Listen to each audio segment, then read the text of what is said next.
ধরেন 5 তারিখের পরে 6 তারিখের পর থেকে আমি ওনাদের সাথে যোগাযোগ রাখতেছি এলাকার উন্নয়নমূলক কর্মকাণ্ডের জন্য এবং এগুলোর জন্য, যাতে ভোগান্তি, আমি এমপি হই বা না হই, মানুষকে তো ভোগান্তিতে রাখা যাবে না, তাই না? মানুষের ভোগান্তি নিরসনের জন্য যতটুকু কাজ করা দরকার আমি একজন সাধারণ নাগরিক হিসাবে বা একজন রাজনৈতিক কর্মী হিসাবে আমি চেষ্টা করে যে গিয়েছি এবং ওনাদের সাথে আমি যোগাযোগ রেখেছি। নিজেদেরও সচেতন থাকতে হবে যে আমাদের কারণে যাতে এই রাস্তাগুলো কোনো ব্লক না হয়। এই রাস্তাঘাটের কর্মকাণ্ডগুলো আমরা চেষ্টা করবো ইনশাল্লাহ যে বর্ষা সিজন আসতেছে তার আগে এগুলো শেষ করার জন্য। তো আশা করি আমরা শুরু যেহেতু করেছি, আশা করি এটা শেষ হবে।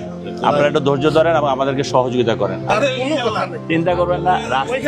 6 মাসে একটা বাচ্চা বুঝতেই কথার মধ্যে একদম পড়ে গেছে, 5 থেকে 7টা রিক্সা করছে। আমাদের তো মাত্র ধরেন 12 তারিখে নির্বাচন হলো, ইনশাল্লাহ একটু সময় দেন, সব ঠিক হয়ে যাবে। এবার নির্বাচন হয়েছে, আপনারা ভোট দিচ্ছেন, আমি এমপি পেয়েছি।